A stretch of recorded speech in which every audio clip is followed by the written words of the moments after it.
From the Voice of America, this is Learning English Weekend.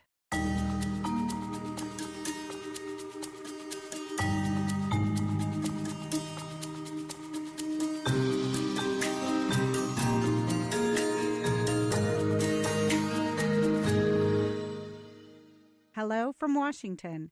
It is Saturday, May 28th. Today on the podcast, we have a report from Christopher Jones Cruise about President Obama's visit in Japan.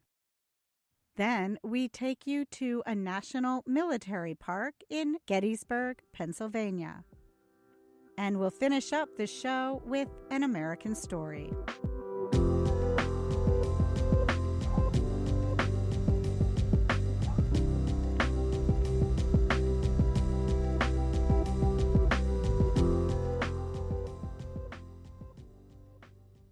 President Barack Obama laid a wreath at a memorial in the Japanese city of Hiroshima on Friday.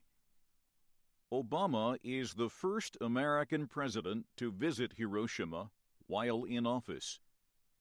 The United States dropped an atomic bomb on the city. The bombing there and in the Japanese city of Nagasaki brought a swift end to World War II. Thousands at the ceremony watched as the American president stood next to Japanese Prime Minister Shinzo Abe at the Peace Memorial Park. Obama then bowed briefly and placed the wreath at the Arch Memorial, built to remember the dead and injured. Death fell from the sky, and the world was changed, Obama said. The president then met briefly with two survivors who were at the ceremony. He held the hand of 91-year-old Sunao Tsoboi and hugged an emotional Shigeaki Mori. Obama talked about the horrors of war and the need to work toward a world without nuclear weapons. Technological progress without an equivalent progress in human institutions can doom us, he said. Revolutions, or great leaps forward in technology, require a moral revolution as well. This tragedy must not be repeated again, said Abe in his speech at Hiroshima. We are determined to realize a world free of nuclear weapons, he said. Some Americans objected to Obama's visit to Hiroshima. They saw his visit as disrespectful to U.S. veterans who fought in the war. For many older Americans, the visit is a painful reminder of conflict and lost lives. In Japan, the national broadcaster, NHK, found that 70% of Japanese wanted Obama to visit Hiroshima. Only 2% of Japanese polled said they opposed the trip. The United States dropped a powerful atomic bomb on Hiroshima and a second atomic bomb on Nagasaki in August 1945. Japan was at war with the U.S., Britain, France, China, and other nations. The atomic bombs killed 140,000 people in Hiroshima and 70,000 in Nagasaki. Many people died later of burns and from the effects of radiation. The bombs also destroyed both cities, leaving few structures standing. The bombings brought an end to World War II. They stopped Japan from its attempt to control East Asia. Less than 2 weeks after the attacks, Japan announced its surrender. Japan said it surrendered because of the power of a new and most cruel bomb, according to History.com. Since then, Japan has rebuilt and become a modern, rich nation with the help of the United States. I'm Christopher Jones Cruise.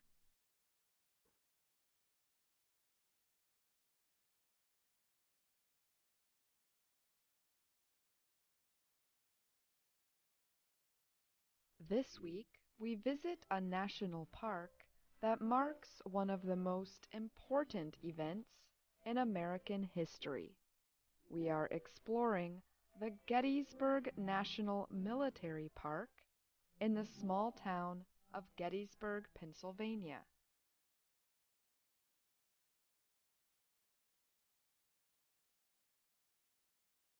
Much of the area around Gettysburg still looks like it did in the 1860s during the Civil War. The town is in the middle of farm country. All around are fields of wheat, corn, and other crops. Cows chew on grass under a warm morning sun. Roads that pass through Gettysburg lead to Baltimore, Washington, and other big cities. But almost 153 years ago, they served another purpose.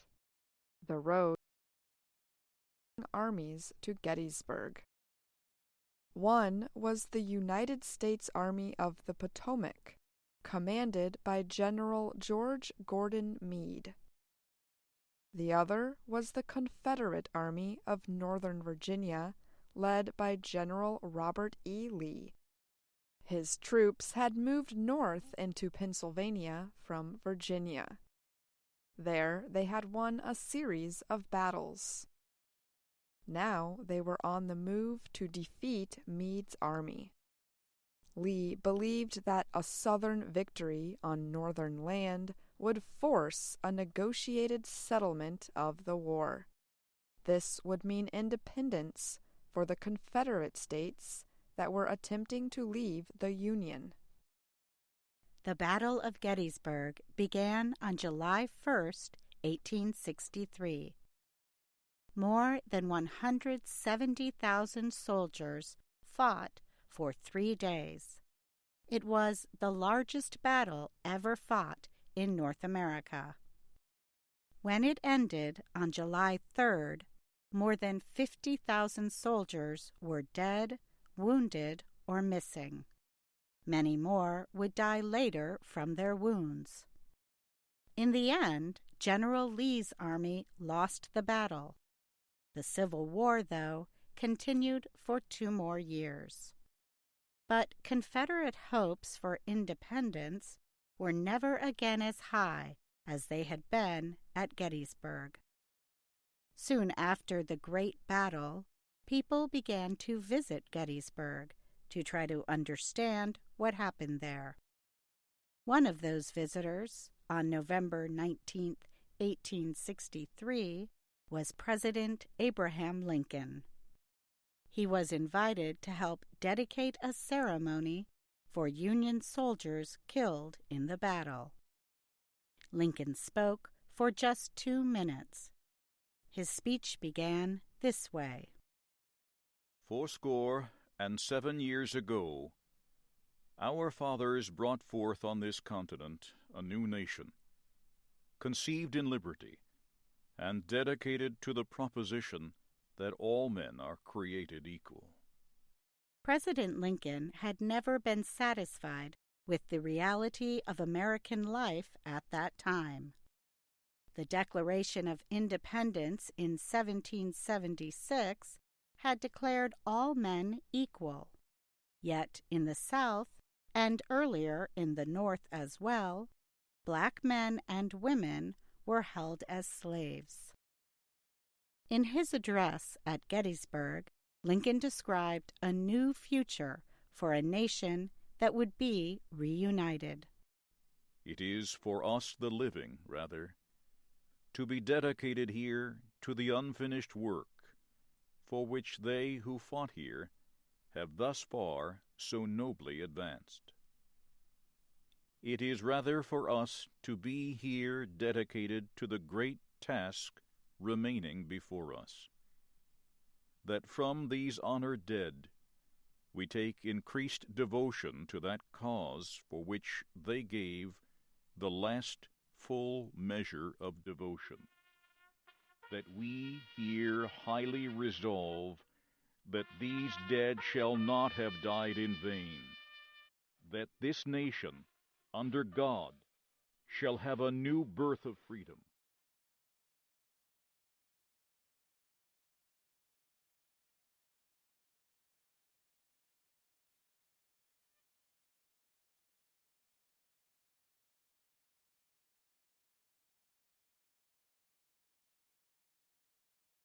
Gettysburg National Military Park,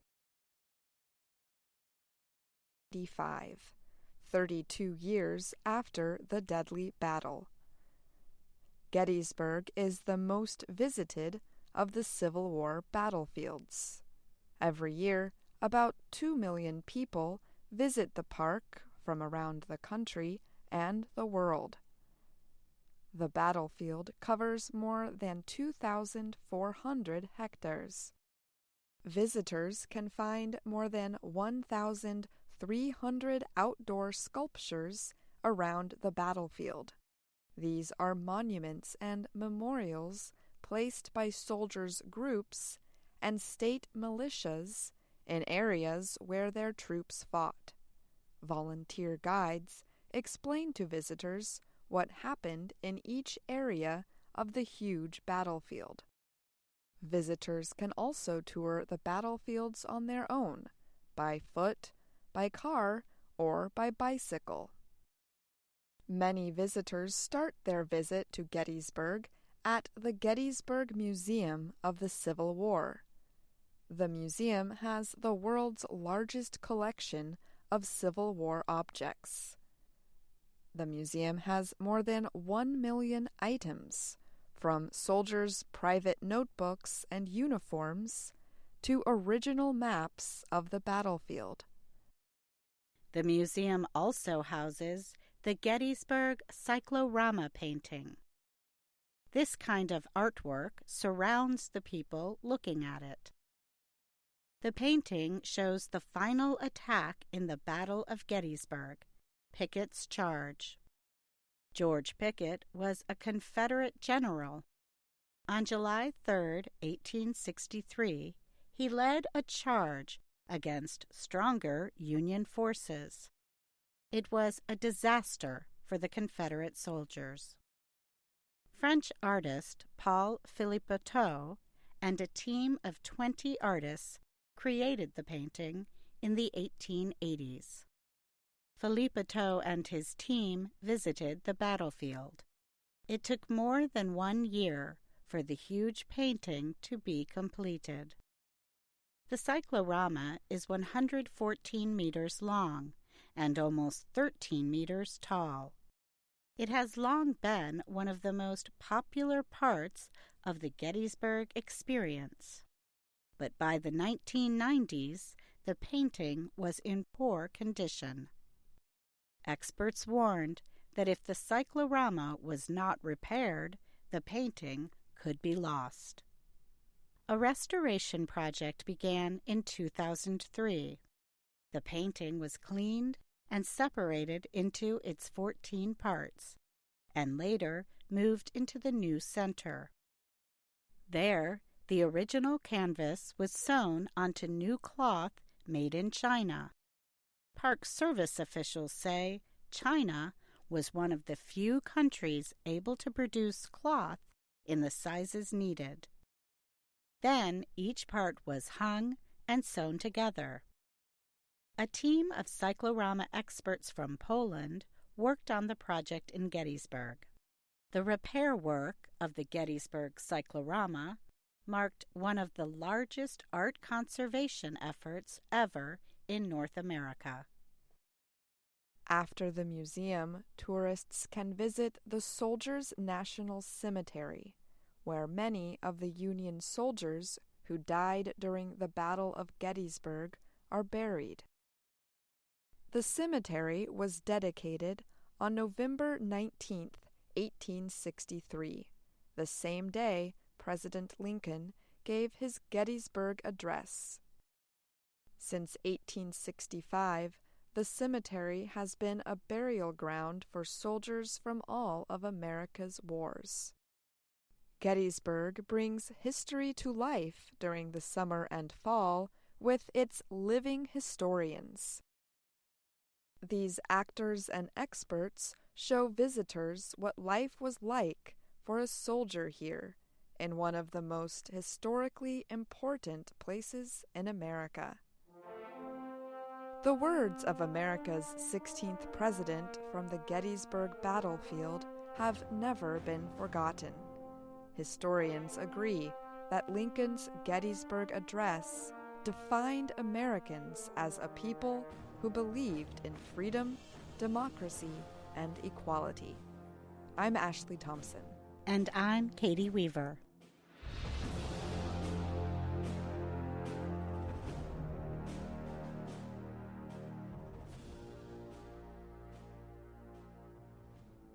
Now we hear the first part of a story by O. Henry called Hearts and Crosses.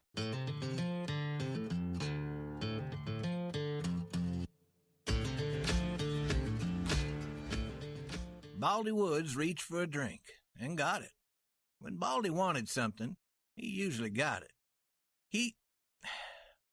But this is not Baldy's story. Now he took his third drink, which was larger than the first and the second.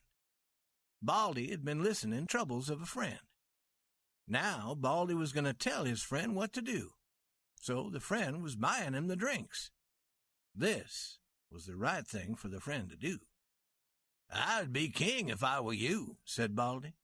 He said it loudly and strongly. Webb Yeager moved his wide hat back on his head. He put his fingers in his yellow hair and moved it about. It now looked wilder than before, but this did not help him to think better.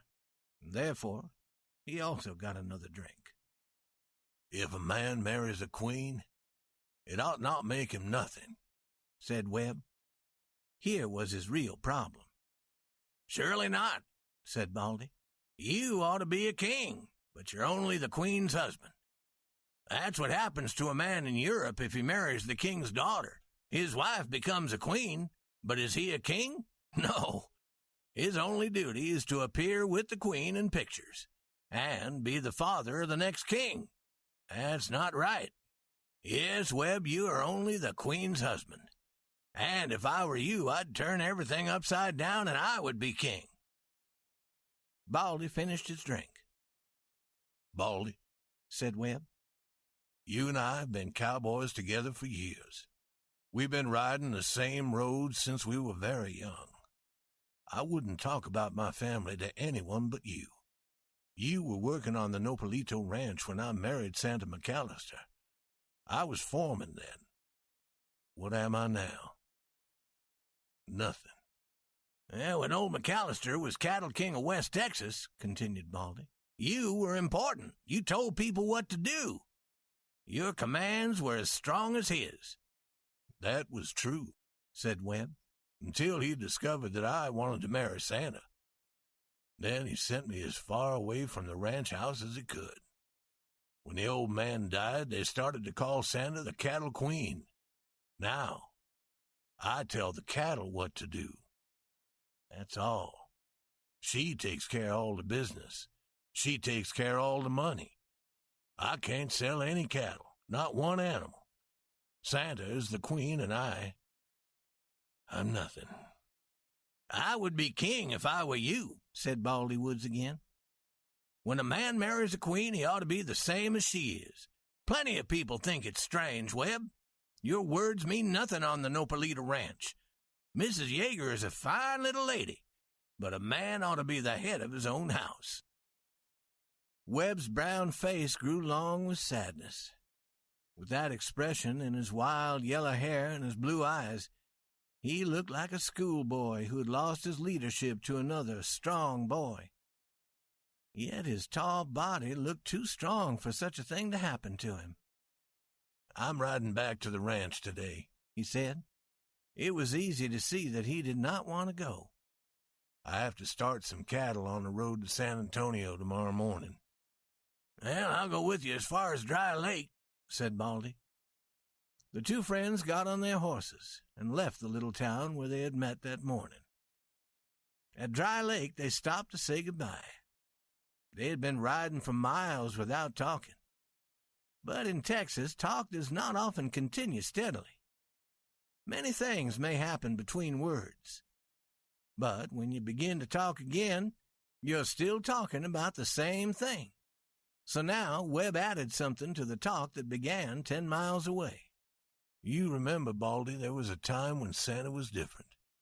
You remember the days when old McAllister kept me away from the ranch house. Remember how she would send me a sign that she wanted to see me? Old McAllister said that he would kill me if I came near enough. You remember the sign she used to send, Baldy? The picture of a heart with a cross inside it?" "Me?" cried Baldy. "Sure I remember. Every cowboy on the ranch knew that sign of the heart and the cross. We would see it on things sent out from the ranch. We would see it on anything. It would be on newspapers, on boxes of food. Once I saw it on the back of the shirt of a cook that McAllister sent from the ranch." Santa's father made a promise that she wouldn't write to me or send me any word. That heart and cross sign was her plan. When she wanted to see me, she would put that mark on something that she knew I would see. And when I saw it, I traveled fast to the ranch that same night. I would meet her outside the house. "Well, we all knew it," said Baldy. "But we never said anything. We wanted you to marry Santa. We knew why you had that fast horse. When we saw the heart and the cross on something from the ranch, we always knew your horse was going to go fast that night." "The last time Santa sent me the sign," said Webb, "was when she was sick. When I saw it, I got on my horse and started. It was a 40-mile ride. She wasn't at our meeting place. I went to the house. Old McAllister met me at the door. 'Did you come here to get killed?' he said. 'I won't kill you this time. I was going to send for you. Santa wants you. Go in that room and see her. Then come out here and see me.' Santa was lying in bed very sick, but she smiled and put a hand in mine, and I sat down by the bed, mud and riding clothes and all. 'I could hear you coming for hours, Webb,' she said. 'I was sure you would come. You saw the sign?' 'I saw it,' I said. 'It's our sign,' she said. 'Hearts and crosses, to love and to suffer. That's what they mean.' And old Dr. Musgrove was there. And Santa goes to sleep, and Dr. Musgrove touches her face, and he says to me, 'You were good for her, but go away now. The little lady will be all right in the morning.' Old McAllister was outside her room. 'She's sleeping,' I said. 'Now you can start killing me. You have plenty of time. I haven't anything to fight with.' Old McAllister laughs and says to me, 'Killing the best foreman in West Texas is not good business. I don't know where I could get another good foreman. I don't want you in the family, but I can use you on the Nopalito if you stay away from the ranch house. You go up and sleep, and then we'll talk.' The two men prepared to separate. They took each other's hand. 'Bye, Baldy,' said Webb. 'I'm glad I saw you and had this talk.' With a sudden rush, the two riders were on their way. Then Baldy pulled his horse to a stop and shouted. Webb turned. 'If I were you,' came Baldy's loud voice, 'I would be king.' At 8 the following morning, Bud Turner got off his horse at the Nopalito ranch house. Bud was the cowboy who was taking the cattle to San Antonio. Mrs. Yeager was outside the house putting water on some flowers. In many ways, Santa was like her father, King McAllister. She was sure about everything. She was afraid of nothing. She was proud. But Santa looked like her mother, She had a strong body and a soft prettiness. Because she was a woman, her manners were womanly. But she liked to be queen, as her father had liked to be king. Webb stood near her, giving orders to 2 or 3 cowboys. "Good morning," said Bud. "Where do you want the cattle to go? To Barber's as usual?" The queen always answered such a question. All the business, buying, selling, and banking, had been held in her hands. Care of the cattle was given to her husband. When King McAllister was alive, Santa was his secretary and his helper. She had continued her work, and her work had been successful. But before she could answer, the queen's husband spoke. "You drive those cattle to Zimmerman's and Nesbitt's. I spoke to Zimmerman about it." Bud turned, ready to go. "Wait!" called Santa quickly. She looked at her husband with surprise in her gray eyes. "What do you mean, Webb?" she asked. "I never deal with Zimmerman and Nesbitt. Barber has bought all the cattle from this ranch for 5 years. I'm not going to change." She said to Bud Turner, "Take those cattle to Barber." Bud did not look at either of them. He stood there waiting. "I want those cattle to go to Zimmerman and Nesbitt," said Webb. There was a cold light in his blue eyes. "It's time to start," said Santa to Bud. "Tell Barber we'll have more cattle ready in about a month." Bud allowed his eyes to turn and meet Webb's. "You take those cattle," said Webb, "to Barber," said Santa quickly. "Let's say no more about it. What are you waiting for, Bud?" "Nothing," said Bud. But he did not hurry to move away, for man is man's friend, and he did not like what had happened. "You heard what she said," cried Webb.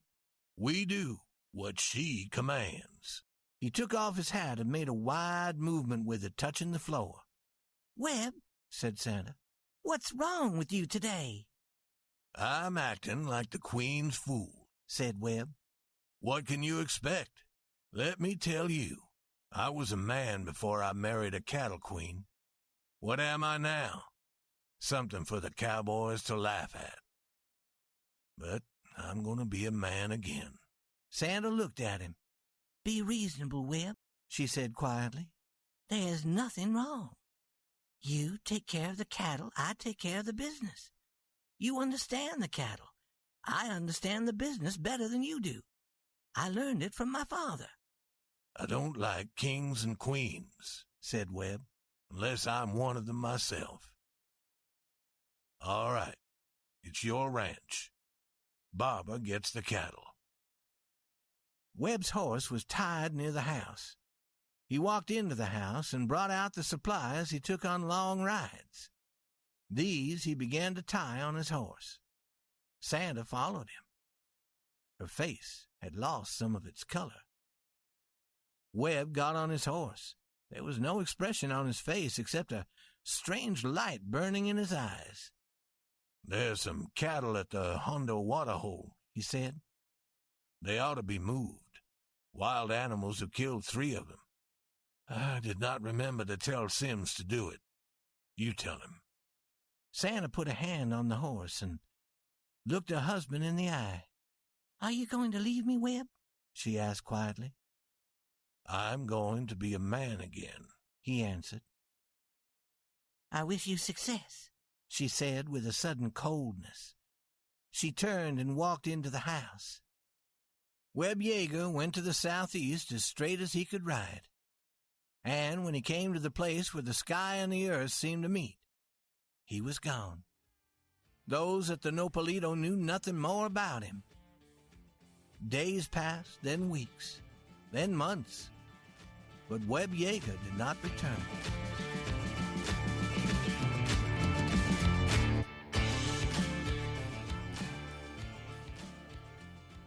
That's all the time we have today. I'm Katie Weaver. Thanks for joining us on Voice of America Learning English Weekend.